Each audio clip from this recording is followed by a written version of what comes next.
Assalamualaikum warahmatullahi wabarakatuh. Selamat pagi anak-anakku yang solih dan solihah. Bagaimana kabarnya hari ini? Semoga selalu dalam perlindungan Allah Subhanahu wa Ta'ala.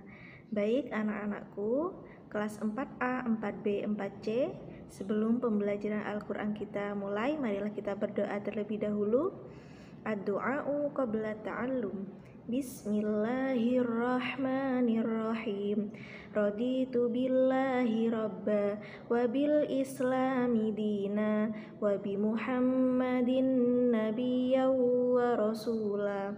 Rabbi zidni ilma warzuqni fahma. Rabbi shrah li sadri wa yassir li amri wahlul 'uqdatam min lisani yafqahu qawli. Amin ya rabbal alamin. Baik anak-anakku, untuk pembelajaran Al-Quran hari ini kita akan mereview atau mengulang kembali materi yang sudah kita pelajari bersama-sama pada semester 2 ini, yaitu tentang sifatul huruf ya. Karena minggu depan kita sudah memasuki waktu PAT atau penilaian akhir tahun, maka Bu Guru akan mereview kembali materi yang sudah kita pelajari sebelumnya ya. Nah, untuk mengingat kembali bahwasanya sifatul huruf itu terbagi menjadi 3 ya. Sifatul huruf ada 3 macam. Yang pertama ada gunnah, yang kedua ada qalqalah sugro, dan yang ketiga ada qalqalah kubro. Nah, yang pertama kita akan bahas lagi tentang gunnah. Gunnah itu apa? Gunnah secara bahasa artinya dengung atau mendengungkan. Nah, secara istilah gunnah adalah setiap ada nun dan mim yang bertasydid ya. Jadi huruf dari gunnah itu ada 2, yaitu nun tasydid dan mim tasydid. Dan cara membacanya adalah didengungkan selama 1,5 alif atau 3 harokat. Bu Guru ulangi lagi, gunnah artinya dengung, hurufnya ada 2, yaitu nun tasydid dan mim tasydid. Cara membacanya adalah didengungkan selama 1,5 alif atau 3 harokat ya. 1,5 alif atau 3 harokat, bukan 1,5 harokat atau 3 alif, tapi 1,5 alif atau 3 harokat. Nah, contohnya inna, amma. Nah, seperti itu. Ada nun tasydid dan mim tasydid pada lafaz tersebut, maka itu dinamakan dengan bacaan gunnah. Ya, perlu diketahui nunnya sama mimnya harus bertasydid. Kalau tidak bertasydid maka itu bukan bacaan gunnah. Selanjutnya yang kedua, pembagian sifatul huruf yang kedua yaitu qalqalah sugro. Qalqalah artinya memantul, sugro artinya kecil. Bu Guru ulangi lagi, qalqalah artinya memantul, sugro artinya kecil ya. Huruf dari qalqalah itu ada 5, yaitu ba, jim, dal, to, qaf. Bu Guru ulangi lagi, ba, jim, dal, to, qaf, atau bisa disingkat dengan baju di toko ya. Jadi huruf dari qalqalah itu ada 5 yang disingkat dengan baju di toko, ba, jim, dal, to, qaf. Nah, selanjutnya bagaimana kita mengetahui itu bacaan qalqalah sugro? Yang pertama, huruf tersebut adalah huruf qalqalah yang ada 5. Salah satu dari huruf qalqalah, qaf, to, ba, jim, dal atau ba, jim, dal, to, qaf.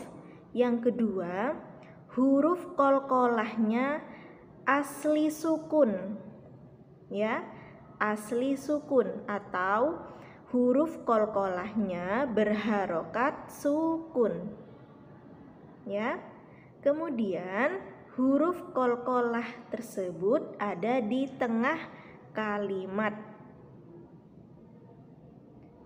Lalu bunyi pemantulannya kecil, ya, atau setengah saja. Tidak perlu terlalu dikuatkan, memantulnya hanya setengah saja, sifatnya kecil. Ya. Jadi tanda-tanda dari qalqalah sugro yaitu huruf qalqalahnya berharokat sukun dan berada di tengah kalimat. Ya. Jadi huruf qalqalahnya itu memang asli sukun, harokatnya asli sukun, bukan disukunkan. Memang asli sukun dan berada di tengah kalimat. Dan bunyi pemantulannya hanya setengah saja atau kecil sifatnya. Ya. Contohnya min qabli, min qabli. Nah, pada lafaz qabli di situ di tengah kalimat qabli ada ba sukun. Maka itu dinamakan dengan bacaan qalqalah sugro. Bunyi pemantulannya hanya setengah saja atau sifatnya kecil. Selanjutnya, yang ketiga adalah qalqalah kubro. Nah, tadi sudah dijelaskan bahwasanya qalqalah artinya memantul, sedang kubro artinya besar. Kalau tadi sugro artinya kecil, kalau sekarang kubro artinya besar. Ya. Maksudnya besar bagaimana? Yaitu bunyi pemantulannya lebih besar dari qalqalah sugro. Ya, jadi lebih kuat. Pemantulannya itu lebih besar dari qalqalah sugro. Nah, bagaimana kita mengetahui itu bacaan qalqalah kubro? Apa bedanya dengan qalqalah sugro? Jadi kita akan mengetahui bahwasanya itu qalqalah kubro ketika huruf qalqalahnya itu disukunkan atau diwaqafkan. Jadi qalqalah itu dibaca sukun karena waqaf, bukan asli sukun. Yang awalnya huruf qalqalah tersebut itu berharokat hidup, kemudian diwaqafkan atau ketika kita berhenti, maka dibaca sukun. Jadi huruf qalqalahnya disukunkan, bukan asli sukun. Ya. Jadi yang pertama huruf qalqalahnya disukunkan atau diwaqafkan. Kemudian huruf qalqalah tersebut berharokat hidup, berada di akhir kalimat dan dibaca waqaf. Bu Guru ulangi lagi, huruf qalqalah tersebut berharokat hidup dan berada di akhir kalimat dan dibaca waqaf. Contohnya bahijun menjadi bahij, qoribun menjadi qorib, seperti itu. Ya, huruf qalqalahnya ada di akhir kalimat dan dibaca waqaf. Lalu bunyi pemantulan dari qalqalah kubro itu lebih besar atau lebih kuat dari qalqalah sugro. Selanjutnya, apabila huruf qalqalah tersebut yang berada di akhir kalimat, lalu huruf tersebut itu berharokat tasydid atau ada tasydidnya, maka cara membacanya adalah ditahan sejenak lalu dipantulkan.